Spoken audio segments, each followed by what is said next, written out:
नमस्कार, world news में आपका स्वागत है। तो बांग्लादेश की अंतरिम सरकार की मुश्किलें बढ़ती जा रही हैं। हिंदुस्तान के साथ बढ़ते तनाव के बीच अमेरिका ने भी बांग्लादेश को मिलने वाले फंड पर रोक लगा दी है। पूर्व पीएम शेख हसीना भी यूनुस सरकार के लिए चुनौती बनी हुई है। वहीं आंदोलनकारी छात्रों का भी रुझान सरकार के खिलाफ नजर आ रहा है और अब सेना प्रमुख ने भी यूनुस सरकार को चेतावनी दे दी है। ये तक कह दिया कि बाद में मत कहना हमने वार्निंग नहीं दी। तो बांग्लादेश में एक और तख्ता पलट की तैयारी, इस पर हम करेंगे विस्तार से चर्चा। लेकिन आइए जरा उन खबरों को भी देख ले जिन पर आगे होगी बात। रूस अमेरिका की बढ़ती नजदीकियों के बीच फ्रांस के राष्ट्रपति मैक्रो की डोनाल्ड ट्रंप को चेतावनी, रूस से जल्दबाजी में ना करे समझौता, अमेरिका की धमकी के आगे झुके जेलेंस्की। ट्रंप का कनाडा को अल्टीमेटम, 5 आइज से बाहर करने की तैयारी, जस्टिन ट्रूडो के लिए बड़ा झटका। और चलते चलते में देखेंगे चिली में आपातकाल लागू, बत्ती गुल होने के बाद सड़कों पर सेना तैनात। तो बांग्लादेश में एक बार फिर कुछ बड़ा होने के आसार नजर आ रहे हैं। 5 अगस्त 2024 को छात्रों के आंदोलन के आगे शेख हसीना सरकार ने घुटने टेक दिए थे। हसीना ने हिंदुस्तान में आकर शरण ले ली थी, जिसके बाद अंतरिम सरकार का नेतृत्व करते हुए मोहम्मद यूनुस ने बांग्लादेश की बागडोर संभाली। लेकिन अब एक बार फिर बांग्लादेश में तख्ता पलट होने की आशंका जताई जा रही है। इस बार सेना ने सरकार के खिलाफ मोर्चा खोल दिया। बांग्लादेश के आर्मी चीफ जनरल वाकर उज्जमान ने यूनुस सरकार को साफ चेतावनी दे दी है। उन्होंने कहा कि अगर आप अपने मतभेदों को भुलाकर साथ मिलकर काम नहीं करते हैं, एक दूसरे पर आरोप लगाते हैं, तो देश की स्वतंत्रता और संप्रभुता खतरे में पड़ जाएगी। मैं आज आपको बता रहा हूं, बाद में ये मत कहना कि मैंने आगाह नहीं किया।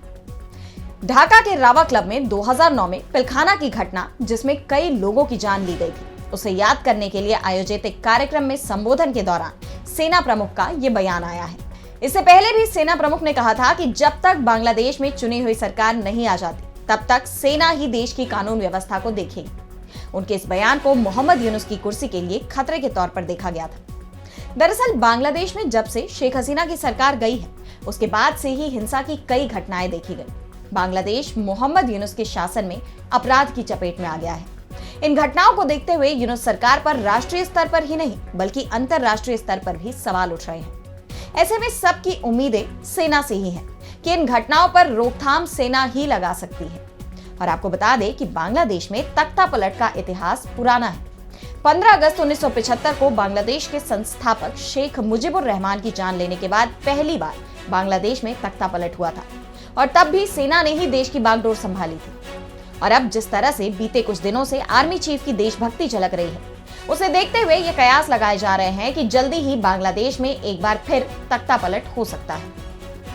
ऐसे में यूनुस सरकार की चिंता बढ़ गई है। देश में मोहम्मद यूनुस के खिलाफ माहौल बनता नजर आ रहा है। बीते दिन बांग्लादेश में छात्र आंदोलन की अगुवाई कर रहे स्टूडेंट लीडर नाहिद इस्लाम ने मोहम्मद यूनुस की अंतरिम सरकार से इस्तीफा दे दिया। वो यूनुस कैबिनेट में सूचना सलाहकार के पद पर तैनात थे। इस्लाम यूनुस सरकार के कामकाज से काफी नाराज थे। खबर तो ये भी आ रही है कि छात्र अपनी नई पार्टी बनाने की तैयारी में हैं। यानी जिन छात्रों ने मोहम्मद यूनुस को कुर्सी पर बैठाया, अब वो अपने रास्ते अलग कर रहे हैं। साफ है, मोहम्मद यूनुस का समर्थन पूरी तरह से गिर चुका है। अब ऐसे में वो इस कुर्सी पर कब तक काबिज रहते हैं, ये देखने वाली बात होगी। अब बढ़ते हैं अगली खबर की तरफ, जहां हम बात करेंगे रूस यूक्रेन युद्ध पर बढ़ते घमासान की। तो अमेरिका के नेतृत्व में रूस यूक्रेन युद्ध को रुकवाने की कोशिश की जा रही है, लेकिन अमेरिकी राष्ट्रपति डोनाल्ड ट्रंप युद्ध विराम के लिए पूरी तरह से रूस के पाले में है। यूएन में भी अमेरिका ने पहली बार अपनी पुरानी नीतियों के खिलाफ जाकर रूस के समर्थन में वोट किया। इसे लेकर पूरा यूरोप टेंशन में है। ऐसे में अब फ्रांस के राष्ट्रपति इमैनुअल मैक्रो ने ट्रंप को चेताया है। उन्होंने ट्रंप को कहा कि यूक्रेन युद्ध को लेकर रूस से जल्दबाजी में समझौता न करें। दरअसल फ्रांसीसी राष्ट्रपति यूरोपीय देशों के प्रतिनिधि के तौर पर ट्रंप से मिले थे, क्योंकि यूरोप के करीब सभी देश अपनी सुरक्षा को लेकर एक जैसी चिंता रखते हैं। मैक्रो ने फॉक्स न्यूज को इंटरव्यू के दौरान बताया कि इस मुलाकात में उन्होंने युद्ध विराम को लेकर ट्रंप से बात की। मैक्रो ने कहा कि हमने 2014 में रूस के साथ शांति समझौता किया था, और क्योंकि मैं उस शांति समझौते पर नजर रखने वाले 2 सदस्यों में से एक था, इसलिए मैं आपको व्यक्तिगत अनुभव से बता सकता हूं कि रूस ने हर बार समझौते का उल्लंघन किया और हमने एकजुट होकर जवाब नहीं दिया। इसलिए मुद्दा भरोसे का है। मैक्रो ने कहा कि मेरे हिसाब से युद्ध विराम समझौते का क्रम इस तरह से होना चाहिए कि सबसे पहले अमेरिका और रूस के बीच बातचीत होनी चाहिए, और फिर अमेरिका और यूक्रेन के बीच बातचीत होनी चाहिए। उन्होंने आने वाले हफ्तों में युद्ध विराम की संभावना जताई और कहा कि रूस को इसका सम्मान करना चाहिए। अगर ऐसा नहीं होता है तो ये साफ हो जाएगा कि पुतिन शांति समझौते और यूक्रेन की संप्रभुता के बारे में गंभीर नहीं है। इस बीच खबर ये भी आ रही है कि यूक्रेनी राष्ट्रपति वोलोदिमीर ज़ेलेंस्की 28 फरवरी को अमेरिका का दौरा कर सकते हैं और इस दौरान दोनों देशों के बीच खनिज पदार्थों को लेकर समझौता हो सकता है। ट्रंप लगभग 1 महीने से यूक्रेन सरकार पर अमेरिका को दुर्लभ खनिज पदार्थ देने को लेकर दबाव बना रहे थे। उन्होंने युद्ध में यूक्रेन को अमेरिकी मदद के बदले दुर्लभ खनिज पदार्थों की मांग की है। साथ ही धमकी भी दी कि अगर यूक्रेन ने ऐसा नहीं किया तो अमेरिका यूक्रेन को और मदद देना बंद कर देगा। और अब दावा किया जा रहा है कि ज़ेलेंस्की ट्रंप के आगे झुक गए हैं। मीडिया रिपोर्ट्स के मुताबिक यूक्रेन के 3 वरिष्ठ अधिकारियों ने कहा कि यूक्रेन और अमेरिका एक व्यापक आर्थिक समझौते की रूपरेखा पर सहमत हो गए हैं। लेकिन ज़ेलेंस्की और ट्रंप की मुलाकात से पहले रूसी राष्ट्रपति व्लादिमीर पुतिन ने अमेरिका को बिजनेस डील का ऑफर दिया है। न्यूयॉर्क टाइम्स के मुताबिक पुतिन ने कहा कि रूस के पास यूक्रेन की तुलना में कई गुना ज्यादा रेयर अर्थ मटेरियल है। रूस यहां मौजूद खदानों को डेवलप करने के लिए अमेरिका के साथ मिलकर काम करने को तैयार है, जिसके बाद खनिज पदार्थों को लेकर इस डील पर भी रूस यूक्रेन में तनाव बढ़ने की उम्मीद जताई जा रही है। और अब अगली खबर में बात करेंगे कनाडा की बढ़ती मुसीबतों की। तो कनाडा को 5 आइज जासूसी गठबंधन से बाहर किया जा सकता है।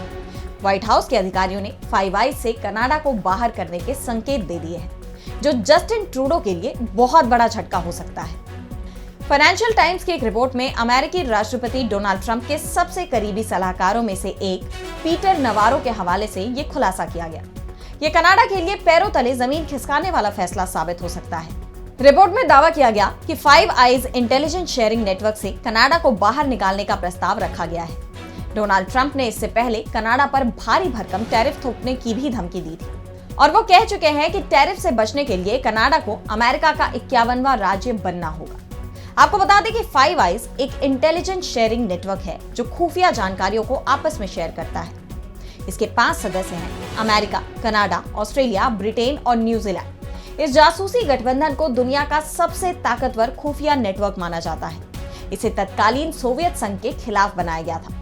और फाइनेंशियल टाइम्स की रिपोर्ट में कहा गया है कि ट्रंप के करीबी नवारो, जिनका व्हाइट हाउस के ओवल ऑफिस तक सीधी पहुंच है, उन्होंने खुलासा किया है कि डोनाल्ड ट्रंप 5 आइज से कनाडा को हटाकर उसके खिलाफ दबाव बनाने की कोशिश कर रहे हैं। आपको बता दें कि खालिस्तानी नेता हरदीप सिंह निज्जर की जान लेने के आरोप जब जस्टिन ट्रूडो ने हिंदुस्तान पर लगाए थे तो उन्होंने 5 आइज से ही जानकारी मिलने का दावा किया था। आपको यह भी याद होगा कि जब न्यूजीलैंड की टीम ने 2021 में पाकिस्तान से अचानक क्रिकेट खेलने से मना किया था और पूरी टीम ने अचानक पाकिस्तान छोड़ दिया था, उस वक्त भी कहा गया था कि 5 आइज से ही संभावित आतंकी हमले की रिपोर्ट दी गई थी। 5 आइज कई दशकों से काफी शक्तिशाली इंटेलिजेंस शेयरिंग नेटवर्क है और इसमें 5 देशों की खुफिया एजेंसियां सक्रिय तौर पर काम करती हैं। 5 आइज से मिली जानकारियों को लेकर ये सभी देश काफी संवेदनशील रहते हैं। इसने चीन और रूस को लेकर भी कई बार काफी जरूरी जानकारियां जुटाई हैं। ऐसे में अब कनाडा को 5 आइज से बाहर करने का ये फैसला जस्टिन ट्रूडो के लिए बहुत बड़ा झटका साबित हो सकता है। और अब चलते चलते में बात करेंगे बिजली के चलते चिली में लगे आपातकाल की। तो चिली में अचानक हुए बड़े बिजली आउटेज ने पूरे देश को अंधेरे में डुबो दिया। इस ब्लैकआउट के कारण जनजीवन ठप हो गया, ट्रैफिक सिस्टम डिस्टर्ब हो गया, इंटरनेट और मोबाइल सेवाएं बंद हो गई और व्यापारिक गतिविधियां प्रभावित हुई। सरकार ने हालात को गंभीर मानते हुए इमरजेंसी घोषित कर दी और रात में कर्फ्यू लगाने का भी ऐलान किया। इस बिजली संकट ने देश के 19 मिलियन लोगों को प्रभावित किया, जिसमें राजधानी सैंटियागो सहित 14 प्रमुख क्षेत्र शामिल रहे। मीडिया रिपोर्ट्स के मुताबिक चिली सरकार ने बताया कि बिजली आपूर्ति में ये बड़ी गड़बड़ी हाई वोल्टेज ट्रांसमिशन लाइन में हुई खराबी के कारण हुई, जो उत्तरी चिली के अटाकामा रेगिस्तान से सैंटियागो तक बिजली पहुंचाने का काम करती है। हालांकि इस तकनीकी गड़बड़ी के पीछे का असल कारण अब तक साफ नहीं हो पाया है। इस आपदा के चलते कई बड़े उद्योगों को बंद करना पड़ा। रात 10 बजे तक यानी ब्लैकआउट के 5 घंटे बाद भी 70 लाख से ज्यादा लोग बिना बिजली के थे। सड़कों पर अंधेरा छाया रहा, ट्रैफिक सिग्नल्स बंद हो गए, जिससे रोड एक्सीडेंट्स का खतरा बढ़ गया। सैंटियागो की मेट्रो सेवा भी ठप पड़ गई, जिससे यात्रियों को भारी परेशानी का सामना करना पड़ा। देश भर में इस संकट से अफरा तफरी का माहौल रहा। फुटबॉल मैच रद्द कर दिए गए, कक्षाएं स्थगित कर दी गई और सांस्कृतिक कार्यक्रम भी टाल दिए गए। रेस्तरां, सिनेमाघर और अन्य व्यवसायों को भारी नुकसान उठाना पड़ा।